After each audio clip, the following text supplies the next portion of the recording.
Good morning, everyone. Good morning. So a couple years ago, there was an article in the Huffington Post. It was about making New Year's resolutions. This is what they said. This year, when you are making your goals and resolutions, why don't you try something a little different that you may find tremendously fulfilling? Instead of setting practical, monetary, and professional goals, decide to make goals to follow your heart. There is no greater truth that when we follow our heart, we cease to have regrets. You learn to trust your instincts and know that if you listen, your heart will guide you in the right direction. So that came out of the Huffington Post. We also are taught this as children, and Disney is trying to teach this to my children. In Moana, who knows Moana? I had someone volunteer to sing last night from Moana. There's a song in it, and she's, her dad says, don't go beyond the reef, you need to stay here, this is where it's safe, and she says, no, I'm gonna go, and one of the songs, the call isn't out there at all, it's inside me. She had to follow her heart to go to her call. And she goes and she's rewarded because really she disobeyed her dad, and go you. And the same thing in The Little Mermaid. I wasn't allowed to watch The Little Mermaid when I was a child because Ariel, she falls in love with a prince and she follows her heart to land. And in the end, everyone's like, oh, you're right. You should have you followed your heart and you got your heart's desire. Controlling Dad, King Triton, you were wrong. You shouldn't have tried to stop her from following her heart. And so she's rewarded. And so this message that we receive over and over and over again, both to adults and to children, is follow your heart. Okay, a walk to remember. Probably this is like a decade ago, probably now. I don't know, maybe even more. But she's a sweet, kind of maybe naive Christian girl. She had really, really strong values. She goes to a new school, and she meets this guy. He's like a high school heartthrob, whatever. Landon Carter, I think, is his name. And so they, fall in love. And over time, you see her start to make little compromises. There's a classic scene. He pulls down her shirt in the back and puts a little butterfly tattoo, and she's like getting edgy with him. And throughout the movie, you really feel like you're supposed to cheer them on. Like you want to see them get together. You want her to throw off and throw away her harsh, Christian morals and be with him because nothing should get in the way of true love. And so the message from there you get is the rules shouldn't matter when your heart's at stake. When what you want, the desires of your heart, when they're at stake, nothing else matters. And so we get this message over and over and over again. Jonah lived according to this philosophy. See, we have Moana and Ariel and Jamie from A Walk to Remember. They're fairy tales. They're not true stories. And they get what they want in the end, and everybody seems like they're happily ever after. Jonah followed his heart, and he ended up in the belly of a whale. Didn't end well for Jonah. The first message in Scripture is Jesus died for your sins. The second message might actually be don't follow your heart. Our hearts, are deceitfully wicked. Who can know it? So what we're going to look at today is how this played out in the story of Jonah. How he followed his heart and how this went in a downward spiral. So I gave this out last month, so you have this in your folders, but you can just look up here. There's 2 acts in the book of Jonah and 3 scenes in each act. And today we're in the first, Act 1, Scene 1. Jonah and God's word. So the word of the Lord comes to Jonah, arise, go to Nineveh. Then he gives the message to be conveyed, which is, call out against the great city Nineveh, for I have seen their evil. And then we have the response of Jonah. What does Jonah do in response to that call? He rose to flee to Tarshish, to flee the presence of the Lord. He went down to Joppa to get a ship to Tarshish and went down into the ship to go to Tarshish, again, away from the presence of the Lord. So notice there, and I put in blue in your text there, all these spatial references. There's lots of rising up, lots of going down. And I thought I saw this strong theme and I wonder if this goes all the way throughout the book of Jonah. So I went and I read through again, and it did. All the way throughout you have this theme of either going up or going down. In chapter 1, verse 6, the mariners ask Jonah to arise and call out to his God. In 2:7, it's in his prayer, and he says, I went down to the land whose bars closed upon me forever. So he's just talking about kind of spiraling down in despair into the waters and then eventually into the belly of the whale. In 3:2, God calls Jonah again to arise, and then we see Jonah arose. In 3:6, the king of Nineveh arose from his throne to repent and call out to God.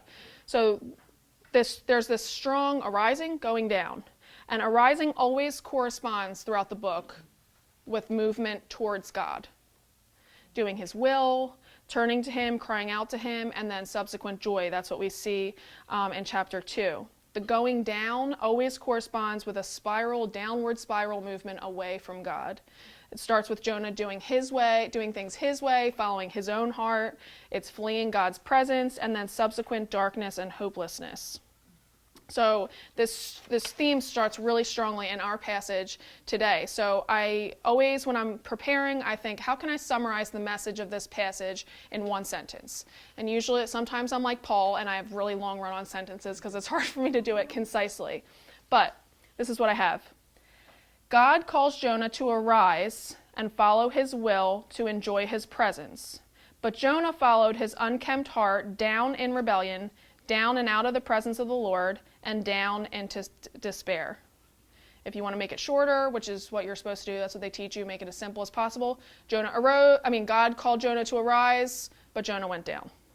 Simply that.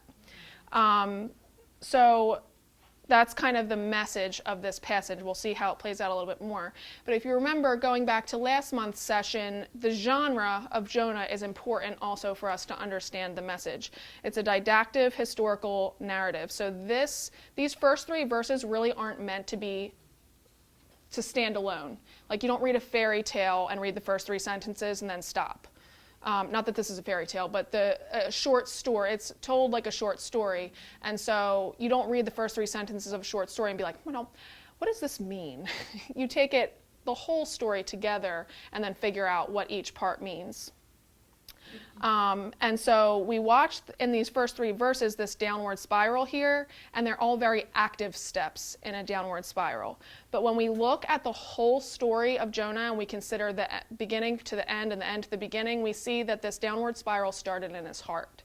It didn't start with action, it started in his heart. At first, when Jonah flees, it doesn't tell us in those first 3 verses why. The reader at this point, you might be thinking, if you don't know the whole story, you might be thinking, well, maybe he was afraid the Ninevites might kill him, or maybe he didn't feel like making that 3-day journey, or maybe whatever reason. You don't know. But when you read the whole story, Jonah blurts out what his problem was at the end. He wanted Nineveh to face disaster. He didn't want them to see God's mercy. He wanted them to be destroyed. He says in Jonah 4, 1-3, or this is what it says, "But it displeased Jonah exceedingly, and he was angry, and he prayed to the Lord and said, 'O Lord, is this not what I said when I was yet in my country? That is why I made haste to flee to Tarshish, for I knew that you are a gracious God, and merciful, slow to anger, and abounding in steadfast love, and relenting from disaster. Therefore now, O Lord, please take my life from me, for it is better for me to die than to live.'" Jonah felt like it was better for him to die than to see Nineveh be restored. That is why he didn't want to go to Nineveh. It wasn't because he was lazy. It wasn't because he was scared. It was because he was hateful. And that's a heart issue that he failed to deal with. He didn't guard his heart. He didn't keep his heart. He didn't lead his heart. He let his heart lead him. He went with how he felt. The story of Jonah teaches us that when we act with the way that we feel, when we follow our hearts, we descend in a downward spiral. At our retreat last year, Sarita Lyons said, the Christian life is so often acting against the way that we feel. And that's what we see here in Jonah. Jonah failed to do that. His problem became as an unseen, untended heart issue. He hated Nineveh. It manifested in actions. He ran away from God's call. And then it ended in consequences for his heart. It didn't end well for Jonah. He got away from the presence of the Lord. And we know from Psalm 116, in the presence of the Lord, there's fullness of joy. And so he forfeited that joy, and he was in darkness, that downward spiral, heart issue into actions, into death. James 1, 14 and 15 confirms this kind of thinking. Oh, that's not up there. So it says this, "But each person is tempted when he is lured and enticed by his own desire," or in other words, when he follows his heart. "Then desire, when it has conceived, gives birth to sin," running away from God, action. "And sin, when fully grown, brings forth death," away from the presence of the Lord, forfeiting that joy. Our failure to keep our hearts leads to a fast track away from the presence of God. And what often makes us comfortable in the moment, the thing that is like the path of least resistance in the moment, really usually ends and leads to despair, and we can't figure out how we got there. It's like, I don't know why I feel so far away from God. I don't know why I feel so disconnected from people. I don't know what is wrong with me. I'm just, blech. You get to that blech place, and it's like, I don't know how I got here. But it starts usually with a heart issue, and then we slowly kind of take steps away from God in that. The historical context kind of shows us how Jonah got there, or it's speculation, I guess, in some ways, but we know from the historical context that Jonah and Israel, they were in a time of relative ease and prosperity and comfort. We know that, remember, Jonah prophesied to King Jeroboam II, and he restored the borders of Israel. So the threat of Assyria was dealt with. They were in prosperity and ease. They were no longer in danger, so they could kind of sit back, take a deep breath. And what's even more than that, Jonah is the one that delivered that message. He prophesied that. He heard from the Lord and delivered it to the people. So he was riding on some pretty big spiritual success in his life. He was, he was God's man. So he was feeling pretty good about himself. So he sat back and relaxed. But when we sit back and relax in the current of a river, what happens? You drift. You don't stay still. You have to fight if you're going to stay still. You drift. And the currents of our heart always drift away from God. The current of our flesh always drifts away from God. There is no sitting still if you're not fighting. It's just you drift. Isaiah 53:6 says, "We all like sheep have gone astray." So the first point today, number one thing that Jonah failed to do is keep your heart. Keep your heart with God. Unless we are intentional about leading our hearts, we will flow with the current of the flesh. And this might not always be dramatic. Sometimes it is. Recently, Joshua Harris, he wrote I Kiss Dating Goodbye. He's a very famous pastor and author and Christian speaker. And he recently, his whole thing was like healthy marriages and all these things. He recently separated from his wife and posted on Instagram, "I'm no longer a Christian." It's like, how does this happen? He was in ministry for years. And how does this happen? So sometimes it's dramatic. I know, based on scripture, it started in his heart and it was a slow progression, but it doesn't always happen that dramatically. Sometimes it's slow, and actually the danger is when it's slow. Screwtape, has anyone read the Screwtape letters? It's Screwtape is a senior demon, and he's training younger demons in how to basically get Christians to go off the path. It's a story. It's like a novel. So he's training a younger demon, and he's teaching this demon Wormwood how to make Christians go astray. And this is what he says: "It does not matter how small the sins are, provided that their cumulative effect is to edge the man away from the light and out into the nothing. Murder is no better than cards, if cards can do the trick. Indeed, the safest road to hell is the gradual one, the gentle slope, soft underfoot, without sudden turnings, without milestones, without signposts. Just let us coast along so we don't even realize that we're drifting. And then again, we end up in that place, how did I get here? Sin always takes us further than we imagined we would go, faster than we ever intended. Sometimes it's dramatic, like Jonah, Joshua Harris. Sometimes it's silent and unseen, but either way, it ends in disaster. So we need to keep our hearts. John Flavel said, "The keeping and right managing of the heart in every condition is one great business of a Christian's life. What the philosopher says of waters is as properly applicable to hearts. It is hard to keep them within any bounds. God has set limits to them, yet how frequently do they transgress? It is not the cleaning of the hand that makes the Christian, for many a hypocrite can show as fair a hand as he." That's what we see with Jonah. He had very clean hands. "But the purifying, watching, and right ordering of the heart, this is the thing that provokes so many sad complaints and causes so many deep groans and tears." Jonah's outward with Godness was doing well, but it was a sad replacement for him keeping his heart with God. Proverbs 4:23, this is the New Living Translation, "Guard your heart above all else, for it determines the course of your life." And that word, guard there, nastar, one commentator said it's guarding like a besieged garrison. You've got enemies, lots of enemies outside, And then you also are always aware of the threat from inside. And so these guards had a major job. It was active, it was intense, and it was active and intense, this guarding. It wasn't just kind of like sitting back. You have some guards that just sit and watch and probably nothing is coming. This word guard is when there's actual threat coming at you and you're guarding. And that's the way we need to approach guarding our hearts. We have to realize there's enemies from without, and we are an enemy sometimes to ourselves, and we need to guard.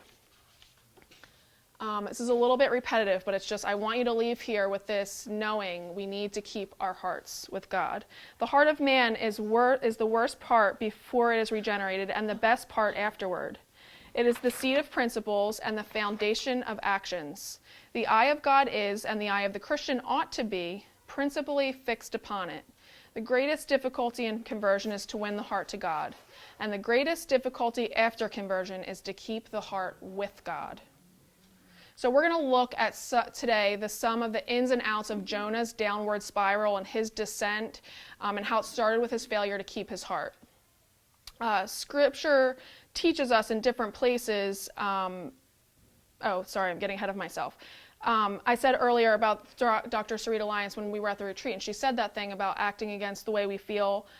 I think some people take that as like really hard, and I took it as such a relief and a gift, actually, that I don't have to follow my heart. I'm so thankful that I can follow something other than my heart, because my heart trends sad.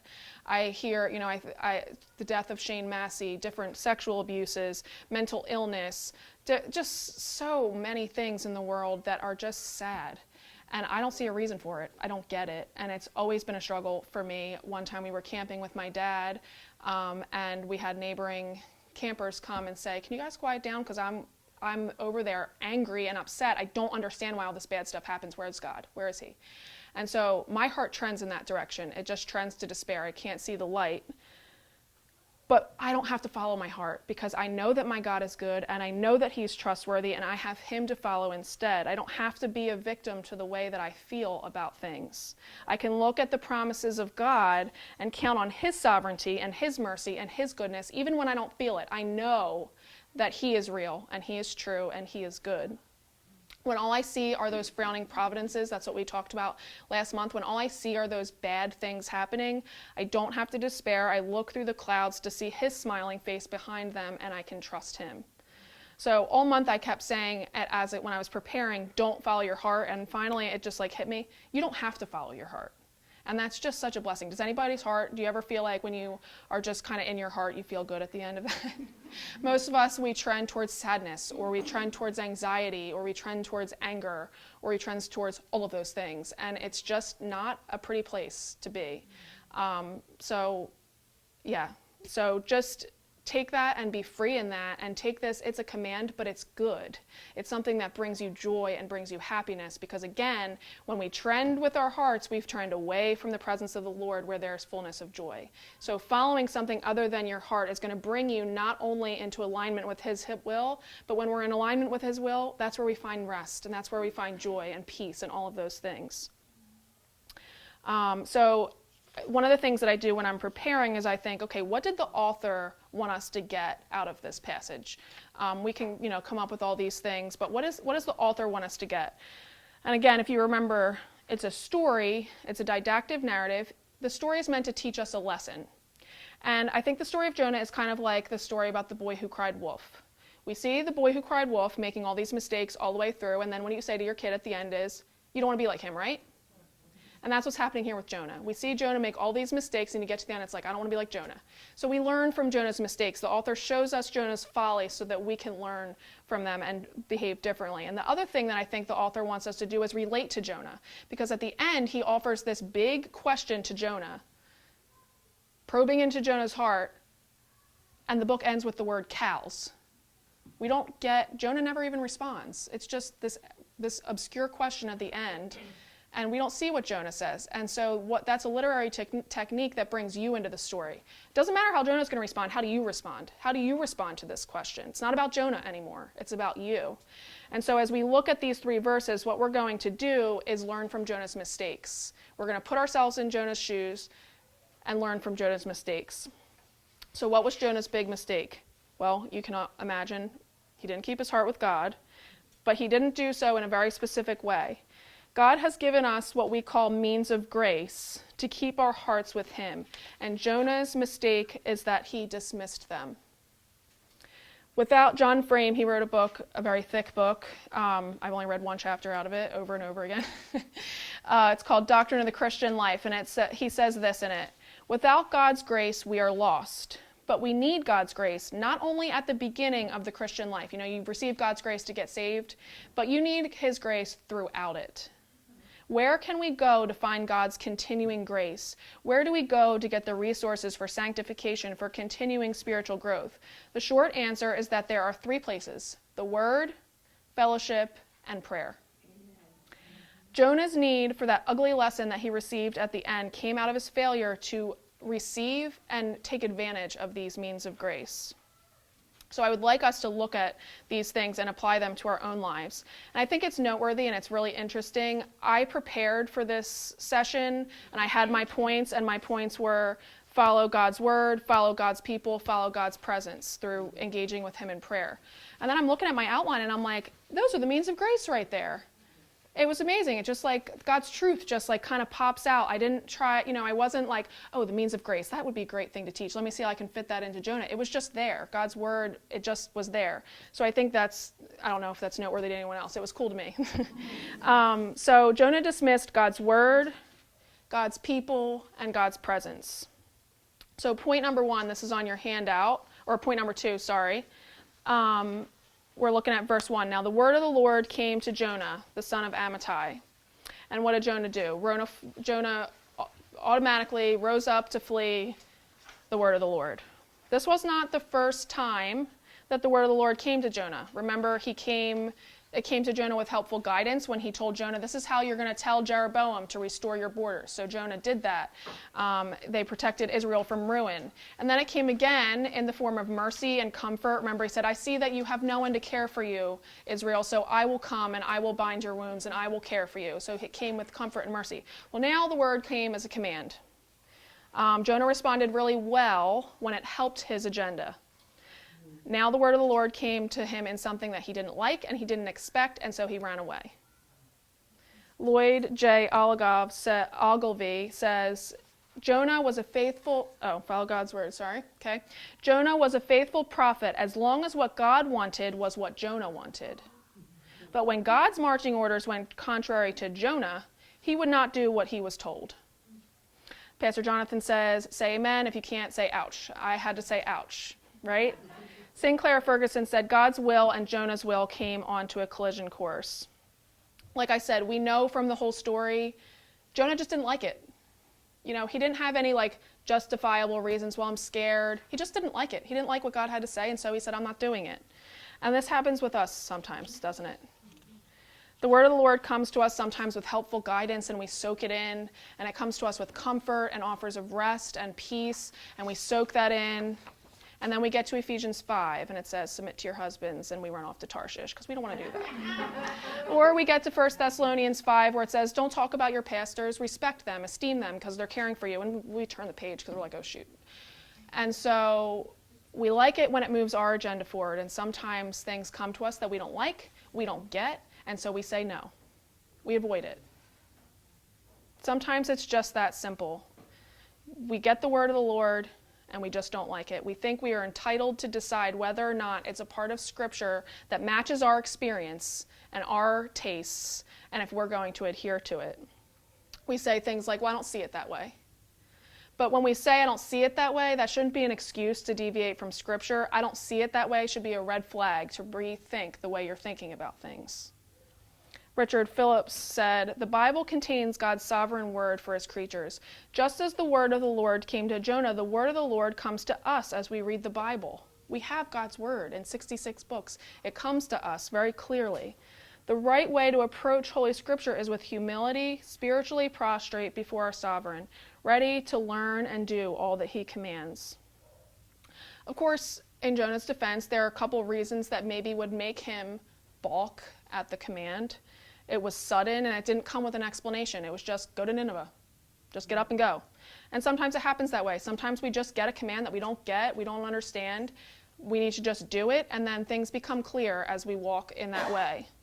It also didn't make a lot of sense to Jonah. If you think about where he was in redemptive history, the Gentiles were not included in God's covenant people. Gentiles were outsiders. They were commanded not to intermarry with them. They were unclean. And they didn't have the things that could bring them in. So it didn't really make a lot of sense to Jonah. And Nahum prophesied that Nineveh would be destroyed. So it's like, why am I going here, God? This doesn't really make a lot of sense to me. But Jonah was still reasonably expected to do what God said, even if it didn't make sense to him. Tim Keller said about this, so Jonah had a problem with the job he was given, but he had a bigger problem with the one who gave it to him. Jonah concluded that because he could not see any good reasons for God's command, there couldn't be any. Jonah doubted the goodness, wisdom, and justice of God. So when we have a problem with something that God's word tells us, we have a bigger problem with the one who gave it to us. Anytime we contradict God's word and sin, we're saying that we know better. We know what's going to make us happy. We know what's going to fix this situation. We know how we're going to, get through life.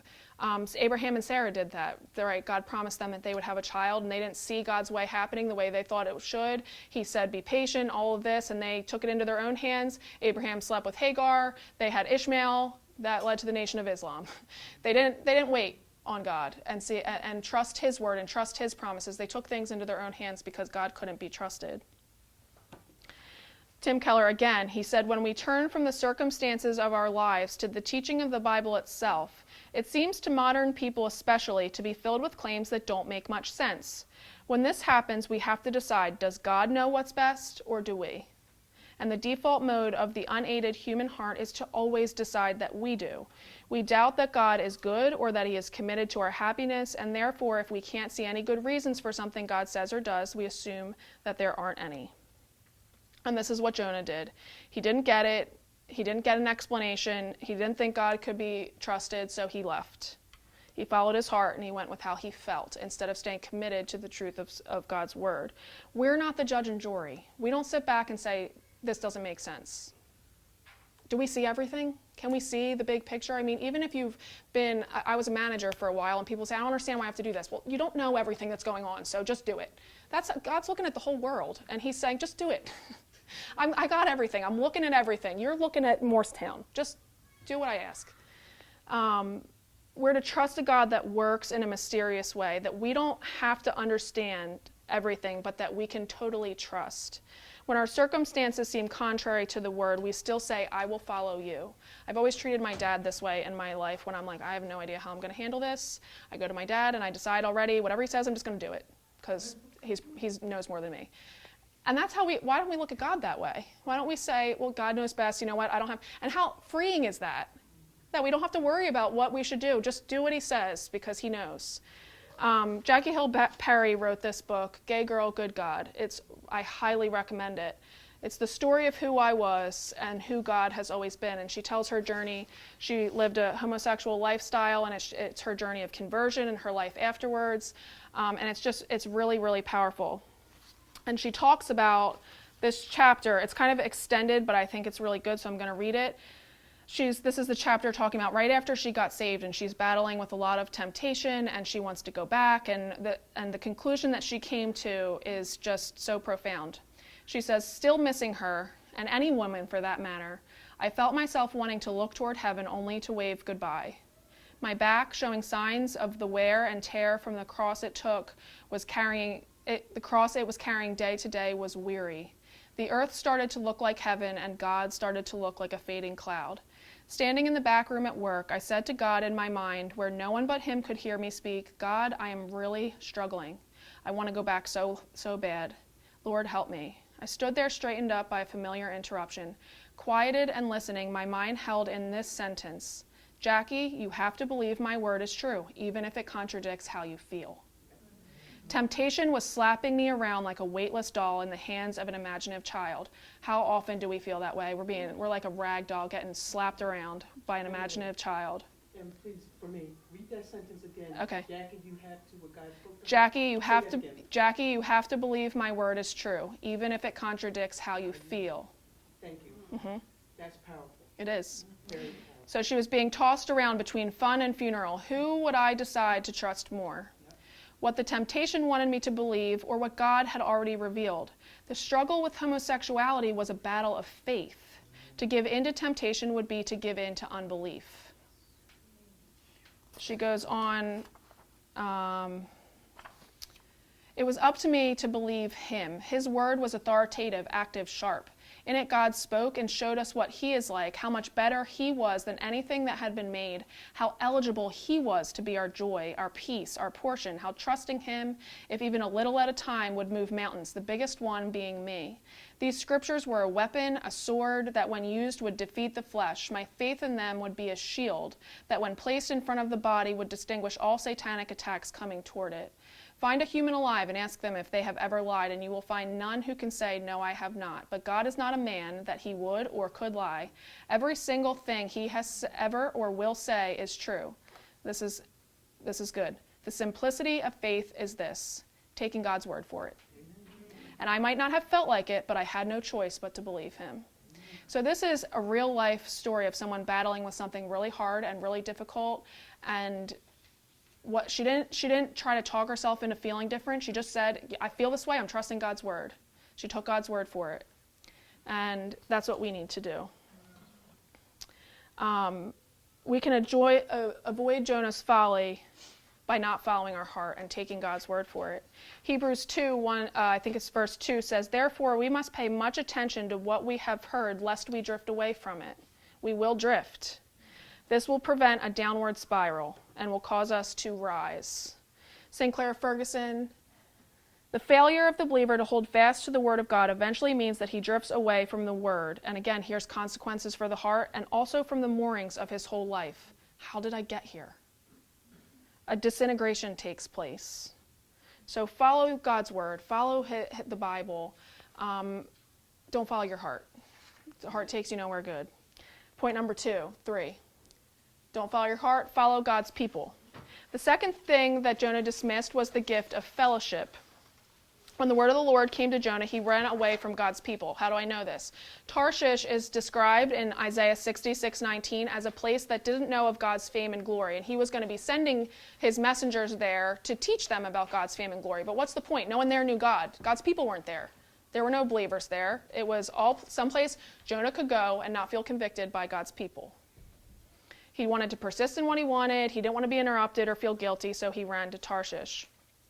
A long time ago, so I don't think a single person here knows who I'm talking about, someone left the church and I asked them why. And they said, well, I don't feel like I can be myself there without being judged. So I felt sad about that, and so I asked, like, what are some of the things that are making you feel judged? And the list was like a list straight out of like 1 Corinthians when God says, when Paul says, don't do these things. They were things that were clearly sinful. And it was a tragedy because she felt like, this is who I am, I'm being judged. She didn't want to be with God's people where it made her feel convicted, and so she left. And we had so many conversations, and it's heartbreaking to me because it was someone that I was very close with, but she didn't want to be with God's people because God's people convicted her. Richard Phillips says, like Jonah, when people avoid godly company, it demonstrates the true state of their hearts. When people avoid godly company, it demonstrates the true state of their hearts. Jonah proves to us the value of Christian fellowship. We need each other. We have blind spots. We have things we don't see in ourselves. We have things that we don't know about in God's word. We need each other to lovingly point out those blind spots, to say, you know what, I'm seeing this.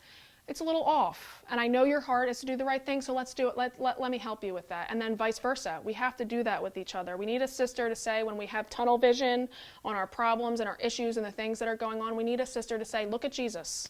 If anyone was here for Philippians, don't look at it, Corey. Look at Jesus only. Just look at Jesus. And we drift, so you need someone else to go. And then guess what? That person is going to start to go like this, and then that other sister comes and goes, look. We need each other to do that. Hebrews 3:12 and 13 says, take care, brothers, lest there be in any of you an evil, unbelieving heart leading you to fall away from the living God. That's what we're talking about, right? But exhort one another every day as long as it is called today. In other words, always. that none of you may be hardened by the deceitfulness of sin. So we need to take care of one another, and we need to be willing to be taken care of. When someone you trust and someone you love goes like this to you, don't slap their hand away, say thank you. Instead of going to Joppa, Jonah should have gone to church. Psalm 73 talks about David. He says in the beginning, "But as for me, my feet had almost stumbled, my steps had nearly slipped, for I was envious of the arrogant when I saw the prosperity of the wicked." So he's just talking about stuff he's struggling with. And then he goes on for like 13 verses of why he doesn't get it and why he's upset and all these things. And then he says in verse 16, "But when I thought how to understand this, it seemed to me a wearisome task until I went to the sanctuary of God," until he went to church. And so part of going to the sanctuary of God is worship and communing with God, but you can do that in your home. What's the point of going to church? God's people are there. That's what makes a church. That's what makes the sanctuary of God. God's people are there. And so David also shows this truth. Don't follow your heart. Follow God's people. Engage in Christian fellowship. Pursue Christian fellowship. When you feel tempted to disconnect and feel tempted to kind of avoid, don't do it. Just don't do it. Jonah went to Joppa to board a ship when he should have been headed to the meeting tent of God to be with God's people. So go to the meeting tent of God when you feel tempted to disconnect. The third thing here that we can follow instead of our hearts is God's presence. And if we kind of, look at it, how do you engage God's presence? It's through prayer. It's through talking with him. It's through having personal time in the Word and conversing with him and having a reflective Bible reading time. It says twice in verse 3, I don't have it with me, but it says twice, why was he leaving? To flee the presence of the Lord. It's very clear what he was trying to do. He was trying to get away from God. He got the word of the Lord, and he quickly got up. He gathered all his stuff. He ran away. He went on a ship. And then later in verse 1, in chapter 1, it tells us he went to sleep. What do we, when we go to sleep, a lot of times, what are we doing? We're avoiding. Sleep is like avoidance. Surely there, Sinclair Ferguson says, surely there he could push to the back of his mind the haunting pressures of that word for which God had spoken with such authority to his conscience, go to Nineveh. Jonah did everything he could to avoid God's convicting presence. Now it's interesting because when I read this at first, he wanted to get away from the presence of the Lord. I'm like, well, that's not possible. God's everywhere. And Jonah would have known that. Jonah was a prophet. And also the prayer in chapter 2 is basically a compilation of Psalms. So he knew the Psalms, which say over and over ago, where can I go from your presence? So he would have known that. Jonah knew he couldn't get away from the omnipresence of God. So what was he trying to get away from? He was fleeing the relational presence of God. Some people call it the felt presence of God. The word presence is panim in Hebrew, and it can actually be translated face. Which when I was in seminary and I had my flashcards, I remember this still to this day. I would get to that card and it would be panim, presence or face. And I was like, how can this word mean presence or face? They're not the same word. That doesn't make any sense. Like, how do these things go together? Well, I got to this passage and I'm like, oh, okay, this is a face-to-face presence. This is a engaging presence, not we're near each other. It's face-to-face presence. So that's what Jonah was fleeing from. This sentence could actually be translated to flee the face of God. So how did he do this? In the first place, when the word of the Lord came to him, he didn't say a thing back to God. He just got up and left. Even Moses, he had complaints, right? When God came to him with the burning bush and he said, Moses, go to Egypt. And Moses was like, I can't do that. Please don't make me go. I don't know how to talk. I don't want to go. I'm not the right man. You got the wrong guy. But despite his initial resistance, Moses didn't want to do it. But despite his initial resistance, he didn't flee God's presence. He engaged God's presence in his confusion, in his reluctance, and he spoke with him. And the end result, Moses went to Egypt. And even Jesus in the garden, please let this cup pass from me. Please don't make me do this. He engaged with his Father in heaven. They both engaged with God, and the result was they had no other conclusion, but he's a good God, and I'll follow him. Because they engaged with him, and you can't engage with God and not find that he's good. And so when they engaged with him, they ended up pursuing the mission that they were given, and they did well. Jonah, on the other hand, immediately fled from God's presence by refusing to engage with him. When I was in college, I got saved when I was in college, I grew up in the church, but I feel like that my conversion really happened when I was in college. But as probably a lot of people know, like if you get saved when you're older, you get saved and you still have all these things in your life that are just not really right. But it's hard overnight to just cut off all your friends. Like, I got saved and now you guys still want to go out and party. And I'm like, well, okay, I don't know how to cut this stuff off. And so I was doing some things still that I really should not have been doing. But I had committed every night before I went to bed to read my Bible and to do a devotional. And I was working through a book called The Grand Weaver by Ravi Zacharias. And each chapter was something different about your life that he's weaving together that matters. So I love the chapter about your DNA matters. And I love the chapter about your destiny matters. And your failures matter. And your hurts matter. And then I got to a chapter that was called Your Morality Matters. And I was like, yep, not reading this book anymore. So I put it on. I had on my bed, I had this little square pillow that I kept my Bible and my book on. And for literally a month and a half, I stopped reading. I stopped spending time with God because I didn't want to go there. I was not ready. I didn't want to give up those things. And I knew if I go there, I'm going to have to make some changes. So I'm just going to push this off a little bit. So eventually, I ended up going back to it. And eventually, what ended up happening is, ironically, that chapter showed me grace, and it was the grace that I learned that my morality matters because it's a response to his love and not something that's necessary, and then that actually is the thing that made my morality matter to me. So ironically, it ended up that chapter changed my life. But I refused to engage with God. My quiet time stopped, my Bible reading stopped, my prayer stopped because I didn't want to do something that God wanted me to do. So when we find ourselves avoiding these things, it's a sign we really need to check our hearts because we're probably following them. I said sometimes we receive a command and we need to just do it. I think that that's true. But those examples that I gave of Moses and even Jesus show us that when we come face to face with God, we can wrestle with him, right? Think about Jacob. He wrestled with God. And interesting, the place where he wrestled with God is called Peniel, which is a different form of the word panim, facing God. And what did he say? He wrestled face to face with God, and he wouldn't stop until he got his blessing.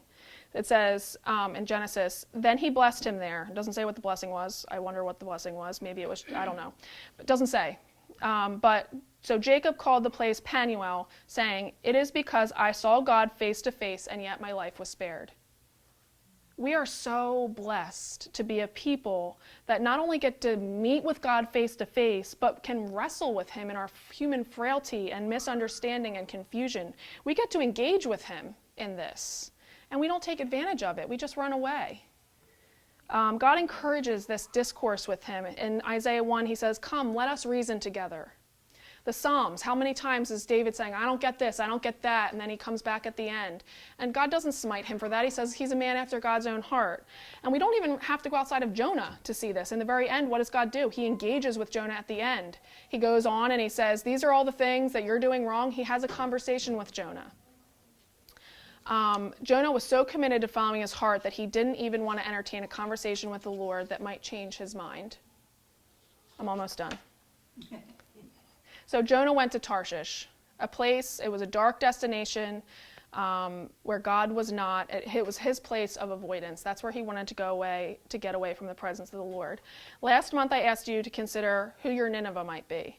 And this month I want to ask you to consider where your Tarshish might be.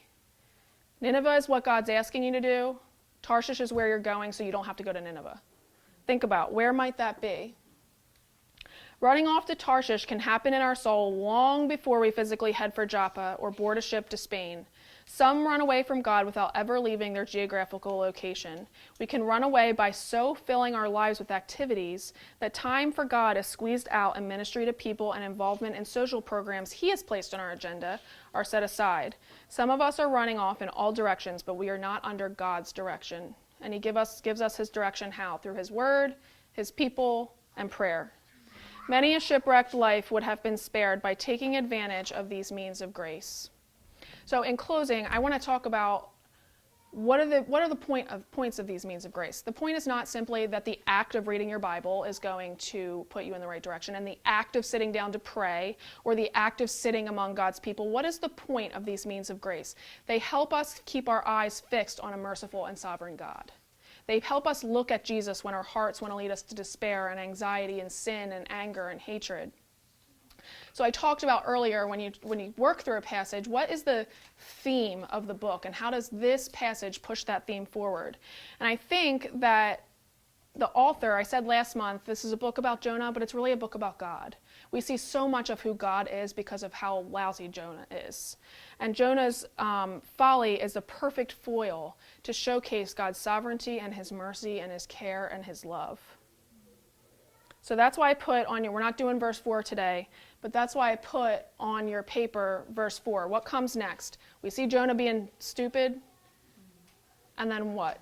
But the Lord. It's like in Ephesians 2, you were dead in your trespasses and sins, but God. We have but the Lord. The great security of the Christian is that even when you aren't keeping your heart, God is keeping you. Even when you're not keeping your heart, God is keeping you. The truth that we learn from the broader story of Jonah, we see Jonah's mistakes and we want to learn from them because, of course, when we sin, the girth of suffering and disaster is broadened. There are consequences for sin, so let's avoid it. But when you're not keeping your heart, God is keeping you. We learn from the broader story of Jonah that the hound of heaven does not let you get away. Of course, he's always welcoming us back, beckoning us back. And when you are too hard-headed to listen, he throws a storm at you. That's what he did to Jonah. He will not let you get away. If we keep our hearts focused on these things, these truths, this is how we keep our hearts, is focusing on this and appreciating and seeing the mercy and the love and the grace and the care that we receive. That's what the means of grace are meant to point us towards. This isn't some, 3 steps to a healthy life. This is how to engage with our God and keep our hearts with him and find joy and peace there. It's like what she said in there, we see how eligible God is to be our joy and our peace. We see these other things. I read that the journey to Tarshish was going to take 3 years on a ship. Like, how's that even possible? I feel like you could get around the world in 1 year. I don't even know, but it was going to take, I guess because of the way that he had to go, 3 years he was willing to spend to get away from God. Okay, but anyway, we probably do things like that too. But anyway, so Jonah, the book of Jonah falls in the 12, they call it. It's the minor prophets, and it's the unifying theme is this process of relapse and redemption. The Israelites act like whatever, they're sinful, they go back to their old ways, and then God restores them and redeems them. And then they go back to their ways, and God restores them and redeems them. And he is faithful through all their faithlessness. And Jonah falls in that, and don't we see that in Jonah? We see Jonah's relapse, but as a child of God, we anticipate his redemption. I talked about Joshua Harris. He's the pastor that fell away recently. And Kevin DeYoung, he's a Christian author, and he worked with Joshua Harris, and he was a really good friend of his. And he wrote an article about this falling away. And at the very end, he says, "But this is not the last word. I hope and I anticipate that I will one day boast the cross of Christ again with my friend." Because he believes he belongs to God. And God does not let his stray, though he goes to find that one sheep. Isaiah 53:6, I said it in the beginning, we all like sheep have gone astray. We have turned every single one of us to his own way. But what comes next? And the Lord has laid on him the iniquity of us all. The ransom man paid the price so that we don't have to follow our hearts, so that we can come to him and find fullness of joy. I'm so thankful for that. Keeping your heart means keeping your eyes fixed on him, following his voice through his word, his people, and his presence. You're going to mess up. But keeping your heart with these things keeps you not on a path of white-knuckle discipline. It keeps you close to your Savior, which keeps you quick to acknowledge your waywardness, quick to repent, quick to rejoice at God's grace, and then quick to share it with others. That's what we learn from the story of Jonah. So I have some questions for you guys to think about at your table. You have a couple minutes. The ladies last night were like going to town. They talked for like a half an hour. I was like, I got to clean up. But you have a couple questions. I'm just going to read them because one of them confused the people last night. I like to do that with my questions. That's something I get from my dad. Okay, so the first one, are you following your heart or are you keeping it? What means of grace could you strengthen in your life to better keep your heart with God, God's word, God's people, God's presence? How does it make you feel to know that you don't have to follow your heart? And then this is the one that got people confused. Are you on your way to Tarshish right now? What, where, who is your Tarshish? So just to be clear, Nineveh is the thing you don't want to do that God's asking you to do. Tarshish is your means of avoidance. It's where you're going so you don't have to go to Nineveh. So it's where are you going to avoid God? Where are you going to get away from his word, his presence, his people? Does that make sense? 2 tables last night were confused about that question, so I felt like maybe I should address it. So, all right. And then I'm going to pray right now. What we'll do is I'm going to pray right now so that we don't have to interrupt. A lot of times then I have to interrupt the table, whatever. You guys can just keep talking and then take a little bit of time to pray for one another at the end. And I do like to encourage, take prayer requests for illness and all of those things, but when you hear someone at your table say, you know what, I'm really struggling with my time in the Word, or I'm really struggling with being with God's people, that's a prayer request. Pray for that person, for that thing. These are things, the most important thing, God healed the man, the paralytic, and he says, your sins are forgiven. And then he's like, well, I want to walk. And he's like, oh, you want to walk too? Okay, fine. Our deepest need is our soul needs. And so think about those and pray for those things. And then you can pray that you can walk again too. Okay?